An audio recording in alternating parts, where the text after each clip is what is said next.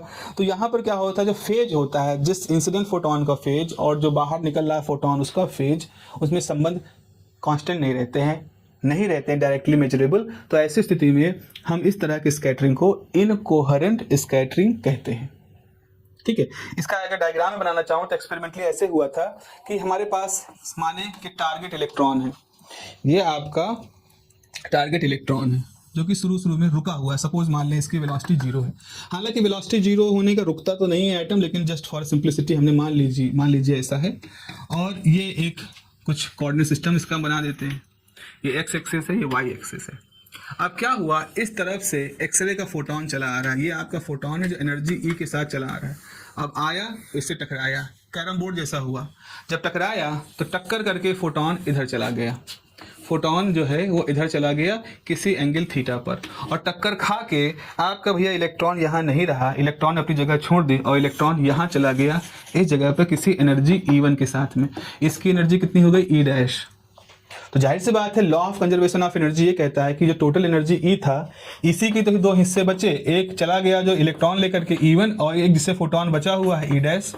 Law of conservation of energy, ये किसी angle पे रिक्वायर कर गया फाई। तो यहाँ पर क्या हुआ, चूंकि इसके रैंडमली किसी एंगल पे जा रहा है और रैंडमली किसी थीटा पे जा रहा है, तो इस केस में आपका जो फेज है इस जाने वाले फोटोन के और फेज जो है स्कैटर्ड फोटोन का, इसके बीच का संबंध बिगड़ जाता है। इसीलिए इसको अगर हम प्लॉट करते हैं तो उस प्लॉट की वजह से हमारे पास इनकोहेरेंट स्कैटरिंग आती है।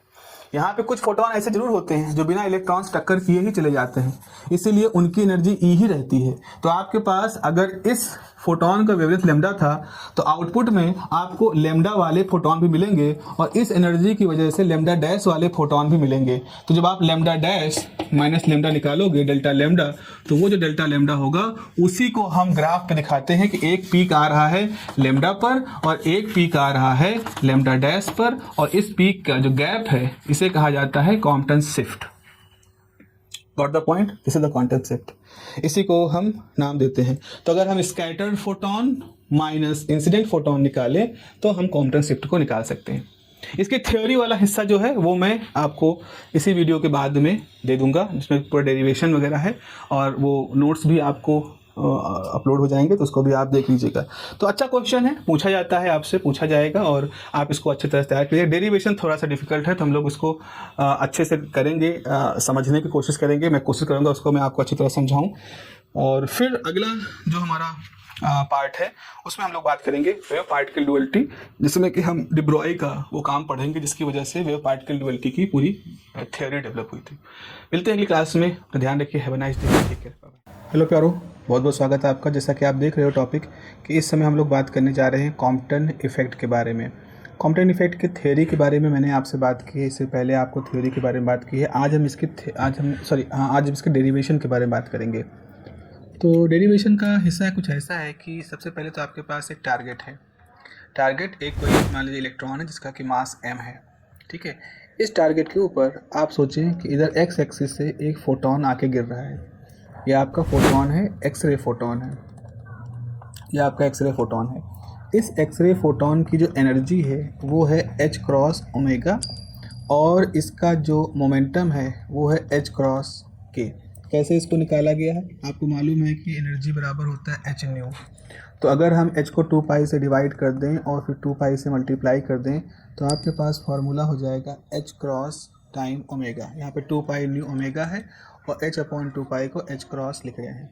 ऐसे ही यहाँ पर मोमेंटम की बात करें तो मोमेंटम बराबर था h अपॉन 2 पाई और k बराबर होता है 2 पाई बाई लेमडा। ये 2 पाई कैंसिल हो जाएगा तो h अपॉन लेमडा।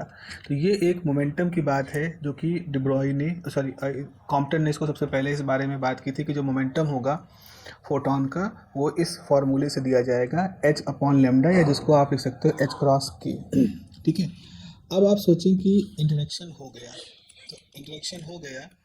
तो इंटरेक्शन होने का मतलब क्या है कि फोटोन जो है वो इससे टकराया और इस दिशा में भागा, तो फोटोन की एनर्जी कितनी हो गई ई डैश, और ये है एच क्रॉस ओमेगा डैश, और इसका मोमेंटम कितना बचा, इसका मोमेंटम है पी डैश बराबर एच क्रॉस के डैश। तो के की वैल्यू मैंने बताई लेमडा 2 पाई बाई लेमडा है, तो ये वो वैल्यू है।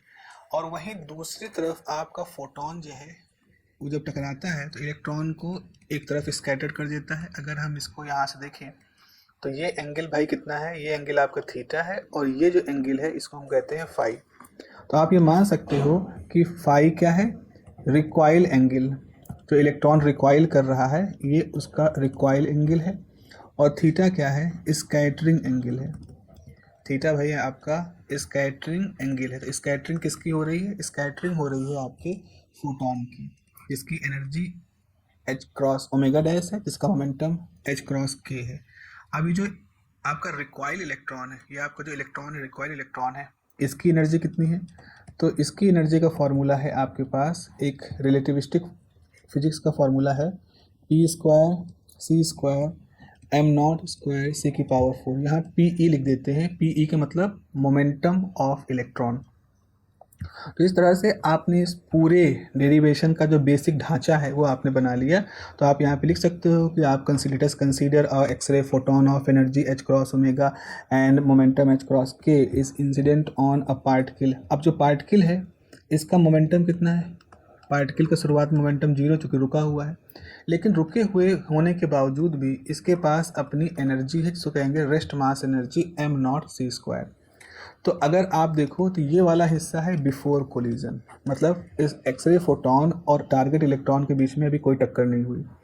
और ये वाला जो हिस्सा है जो मैंने राइट साइड में दिखाया है, ये कौन सा है, ये आफ्टर कोलिजन है, कोलिजन हो चुका है। तो कोलिजन होने के बाद इलेक्ट्रॉन का जो एनर्जी है वो ये फार्मूले से दिया जा रहा है, आपके जो फोटोन की एनर्जी है वो ये फार्मूला है, फोटोन का मोमेंटम ये फार्मूला है। ठीक है, ये सब आपको यहाँ पर इस डायग्राम से दिखा दिया गया है। अब हम क्या करेंगे, हम यहाँ पर law of conservation of energy लगाएंगे। Law of conservation of energy का मतलब है कि टक्कर से पहले की एनर्जी टक्कर के बाद की एनर्जी बराबर है। तो आपके बात आप यहाँ लिखोगे by the law of conservation of, by the law of conservation of energy क्या कहती है, energy before collision, energy before collision, किसकी कोलिजन, एक्सरे फोटोन की और आपके टारगेट इलेक्ट्रॉन की, और वो सेम किसके बराबर होगी, एनर्जी आफ्टर कोलिजन, टक्कर से पहले की एनर्जी और टक्कर के बाद की एनर्जी बराबर होगी। तो अब जरा देखिए टक्कर के पहले की एनर्जी कितनी थी, टक्कर के पहले की एनर्जी थी, फोटोन की एनर्जी कितनी थी, एच क्रॉस ओमेगा, ठीक है ना, एच क्रॉस ओमेगा किसकी एनर्जी है, फोटोन की। ओके, टक्कर से पहले आपका इलेक्ट्रॉन रुका हुआ तो उसके पास सिर्फ कितनी एनर्जी थी, एम नॉट सी स्क्वायर, आपने यहाँ पे लिखा है। टक्कर के बाद क्या हुआ, टक्कर के बाद आपका फोटोन हो गया एच क्रॉस ओमेगा डैश का। आप देखिए यहाँ पर आपने इस डायग्राम में लिखा है ये आपका एच क्रॉस ओमेगा डैश हो गया। और टक्कर के बाद इलेक्ट्रॉन की एनर्जी जो पहले एम नॉट सी स्क्वायर थी अब वो क्या हो गई, अब वो हो गई under root P E square सी square M naught square C की पावर 4। ये हो गई एनर्जी आफ्टर कोलिजन। अब आप यहाँ पर स्क्वायर रूट की चीज़ें देख रहे हो तो इनको एडजस्ट कर सकते हो। इसको मैं कैसे एडजस्ट करूँगा, मान लो मैंने एक तरफ रखा पी ई स्क्वायर सी square M naught square C की पावर 4, एक तरफ रखा, इधर ट्रांसफ़र कर दिया h cross omega minus h cross omega dash plus m naught c square. अब आप क्या करोगे, स्क्वायर रूट हटाना है तो आप लिखोगे ऑन स्क्वायरिंग बोथ साइड्स, आप दोनों तरफ इसको स्क्वायर कर दोगे, ऑन स्क्वायरिंग बोथ साइड्स। अच्छी बात है, जब आप स्क्वायर करोगे तो बच्चों आपके पास क्या हो जाएगा, स्क्वायर रूट हट जाएगा तो पी ई स्क्वायर सी square M naught square C की पावर 4, यहाँ पर पावर 4 रहेगा।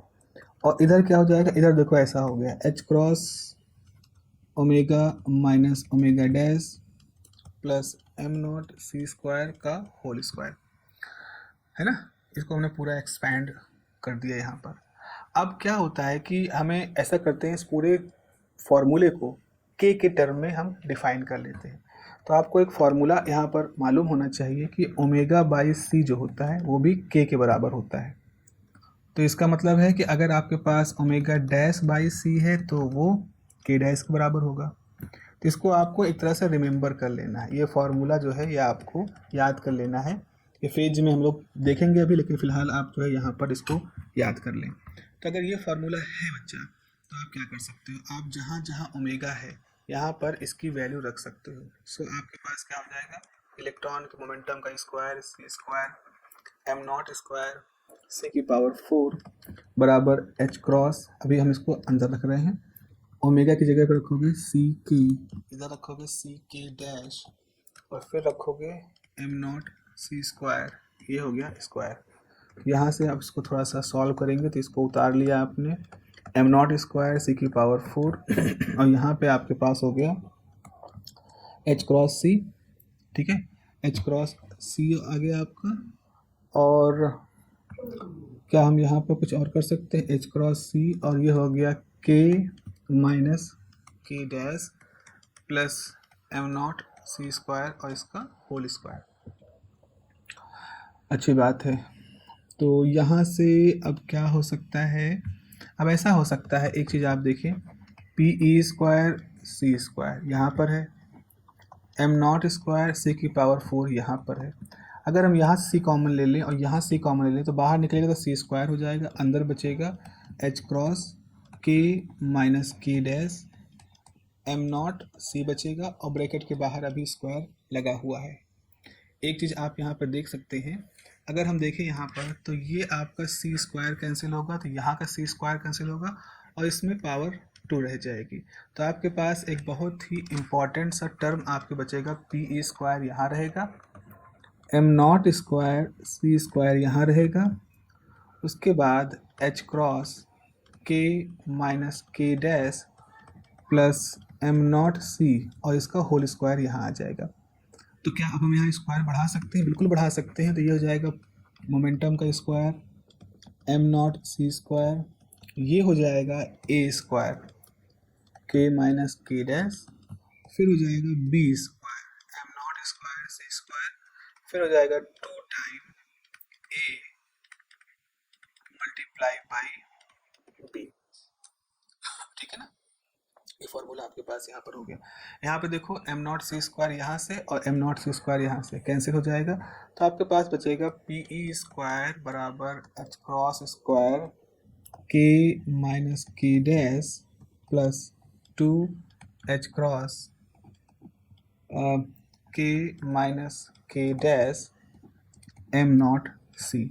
चलो इसको हम लोग क्या करते हैं, इसको अभी अपने पास एक इक्वेशन के फॉर्म में रख लेते हैं। तो मैं इसको हाईलाइट कर दे रहा हूँ, ये बच्चा हमारा एक इक्वेशन बन जाएगी और इसको हम मान लें इक्वेशन नंबर 1। ठीक है, यहाँ तक की मेरे ख्याल से आपको बात समझ में आ गई होगी। इस फार्मूले के इस डायग्राम के हिसाब से हमने इसको बनाया है, तो हम इसको लिख देते हैं। इसको हम क्या लिख दें, इसको लिख देंगे फिगर नंबर 1। फिगर नंबर 1 ये हमने बनाया है। अब हम एक और फिगर बनाने जा रहे हैं जो इस डेरिवेशन का एक बहुत ही इम्पॉर्टेंट हिस्सा होने वाला है। हम एक और डायग्राम बनाएंगे यहाँ पर, जस्ट अ मिनट। डायग्राम कैसा होगा, डायग्राम अब की बार मोमेंटम का होगा। देखो क्या था, शुरू में डायग्राम समझिएगा, आपने एक डायरेक्शन ली, यहाँ पे आपका इलेक्ट्रॉन था और इधर से आपका फोटोन था। तो फोटोन जब आया तो उसका मोमेंटम कितना था, एच क्रॉस के, ये डायग्राम। उसके बाद फिर क्या हुआ, यहाँ से फोटोन एक डायरेक्शन में चला गया, किसी सीधी लाइन की तुलना में देखोगे तो ये डायरेक्शन कितना है, थीटा एंगल पर। ये क्या बना रहे हैं, ये इसी डायग्राम को, ऊपर का जो डायग्राम है इसी को बना रहे हैं। देखो यहाँ से आपका फोटोन आ रहा है और फोटोन टक्कर करके इधर चला जा रहा है थीटा पे। यहाँ पर हम कह रहे हैं कि उसका मोमेंटम पहले एच क्रॉस के है वेक्टर में और यहाँ पर उसका मोमेंटम है एच क्रॉस के डैश। इसी चीज़ को हम इस जगह पर बना रहे हैं। तो यहाँ पर क्या है, इसका मोमेंटम एच क्रॉस के डैश। ठीक है, और फिर क्या करोगे, अब आप यहाँ पर इसको जोड़ती हुई एक लाइन बना दो। इसको हमने यहाँ पर जोड़ती हुई लाइन बना दिया और ये एंगल कितना है भाई, ये एंगल है 180 माइनस थीटा। ठीक है, ये हो गया। अब आपको वेक्टर के फॉर्म में मालूम है, अगर हम इसको उल्टा कर दें उल्टा करने का मतलब है बच्चा कि क्या करना है, आपके पास ये एक लाइन है एच क्रॉस के, और आप यहाँ से एक लाइन बिल्कुल अपोजिट ले आओ। देखो ये लाइन ऊपर की तरफ थी, ये वेक्टर ऊपर की शो कर रहा है, तो ये वेक्टर नीचे की शो कर रहा है, तो आपके पास ये वेक्टर है और ये माइनस एच क्रॉस के डैश हो जाएगा। आपके पास पहले इसकी डायरेक्शन इस तरह से थी, इसको पलट दिया तो माइनस लग गया। अब हम इसका रिजल्टेंट कैसे निकालेंगे? अब आप इसका रिजल्टेंट निकालने के लिए इस तरह की एक वैल्यू ले सकते हो। अच्छा, ये वैल्यू क्या होगी? ये वैल्यू होगी उस इलेक्ट्रॉन की एनर्जी जो कि यहाँ से चला गया, उसके मोमेंटम होगा। तो इलेक्ट्रॉन का मोमेंटम आपका पी है, तो आपके पास ऐसा हो जाएगा पी ई डैश। तो आप देखा, ये है आपका, ये आपके फोटोन की डायरेक्शन थी और ये आपके इलेक्ट्रॉन की डायरेक्शन है। तो अगर आप मोमेंटम एच क्रॉस के जो कि ये है, और जो स्कैटर्ड फोटोन है उसके मोमेंटम एच क्रॉस के डैश, इन दोनों का डिफरेंस ले लोगे तो आपको मोमेंटम किसका निकल आएगा? इलेक्ट्रॉन का। इसको ऐसे भी समझ सकते हो कि जैसे आपके पास मान लो, ऐसे एनर्जी के टर्म में समझो, 100 यूनिट एनर्जी के साथ यहाँ से एक फोटोन आया और 80 यूनिट के साथ फोटोन इधर गया।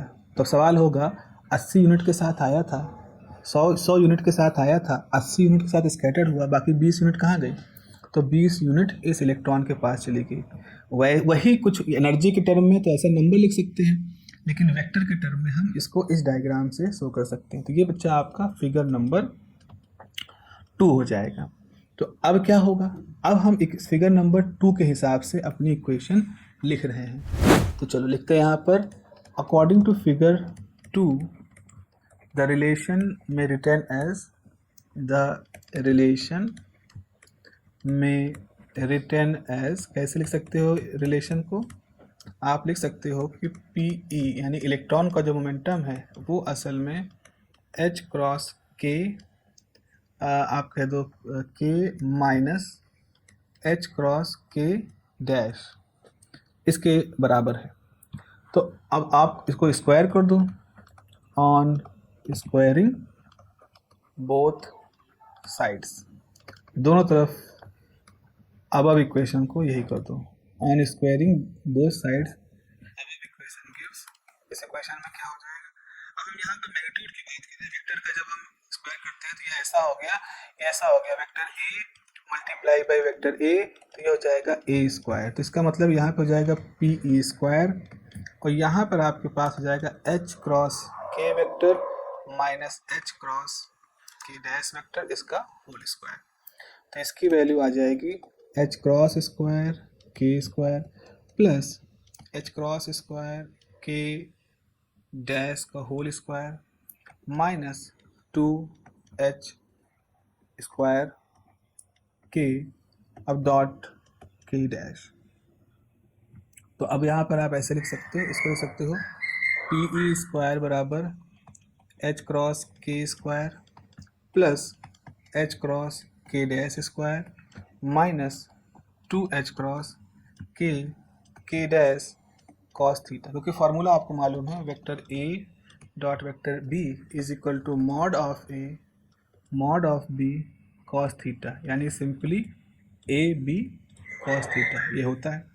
तो इसके बाद अब आपके पास ये भी एक इक्वेशन आ जाए, इसको भी हम हाईलाइट कर सकते हैं, ये भी हमारे पास इक्वेशन है। अब अगर ध्यान से देखो तो आपके पास 2 इक्वेशन आ चुकी है एक ही टर्म की। अगर हम पहली इक्वेशन को देखें तो पहली इक्वेशन भी पी ई स्क्वायर की है, मैंने momentum of the required electron, right side में कुछ इस तरह के टर्म है, और एक मिनट, ये भी स्क्वायर होगा, सॉरी मैंने यहाँ पर छोड़ दिया, ये भी स्क्वायर होगा।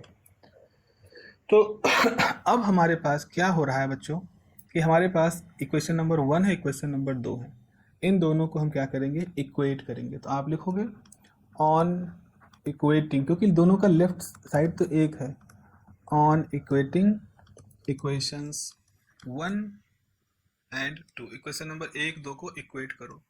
तो ये ऐसे है, इक्वेशन नंबर 1 में ऐसे जाएगा एच स्क्वायर के माइनस के डैश का whole square plus 2h cross k minus के डैश एम नॉट सी। ये क्या किया हमने, एक बार ज़्यादा देख लेते हैं। ये हमने इक्वेशन नंबर ये लिखा, हाँ ठीक है, सही है, इस तरह से लिख दिया। फिर इसका क्वेश्चन नंबर 2 रख दो, तो ये हो जाएगा एच क्रॉस स्क्वायर के square plus H cross square के dash square minus 2 H cross square के डैश कॉस थीटा, है ना। अब यहाँ से भी, अब चूंकि यहाँ के स्क्वायर भी खोल सकते हैं, तो ये हो जाएगा एच क्रॉस, ये हो जाएगा के स्क्वायर प्लस के डैश का स्क्वायर माइनस 2 के dash plus 2 H cross k minus के डैश एम नॉट सी बराबर एच क्रॉस स्क्वायर के dash square minus 2 H cross square के डैश कॉस थीटा। अगर हम यहाँ से एक बार एक लाइन में और लिख देता हूँ आपके लिए, एच स्क्वायर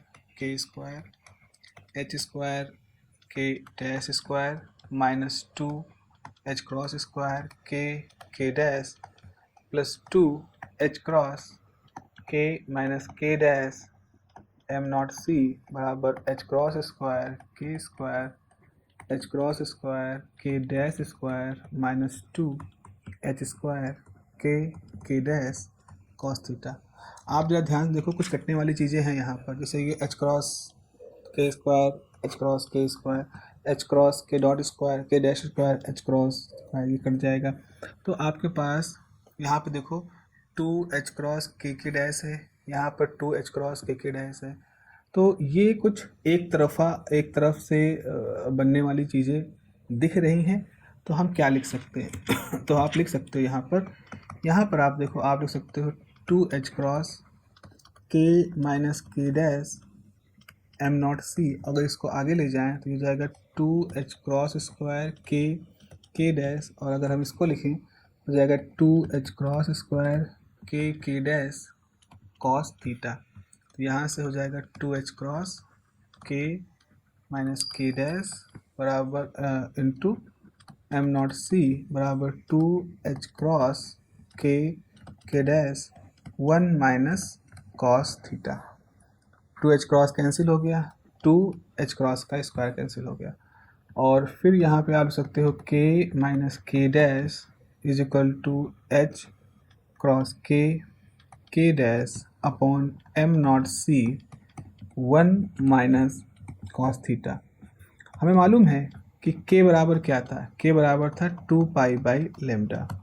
तो इसका मतलब है के डैश क्या हो जाएगा 2 पाई बाई लेमडा डैश। सो अब ये सारी जानकारी लेमडा के टर्म में कन्वर्ट कर देनी है। तो यहाँ से आपके पास हो जाएगा 2 pi by lambda minus 2 pi by lambda dash बराबर H cross 2 pi by lambda into 2 pi by lambda dash upon M naught C 1 minus cos theta. तो यहाँ से 2 पाई बाई 2 को हम कॉमन ले लें तो बचेगा 1 upon lambda minus 1 by lambda dash, और ये हो जाएगा 4 pi square h cross m naught c lambda into lambda dash 1 minus cos theta. ठीक है। तो अब यहाँ पर क्या हो जाएगा, यहाँ पर आपको क्या मिल सकता है, 2 पाई यहाँ से कैंसिल हो गया तो पाई का स्क्वायर हो गया 2, तो ये आपके पास बचेगा। तो इसको हम एलसीएम ले लें, लेमडा डैश बराबर लेमडा डैश माइनस लेमडा बराबर हो जाएगा 2 और pi H cross lambda dash M naught सी 1 माइनस कॉस थीटा।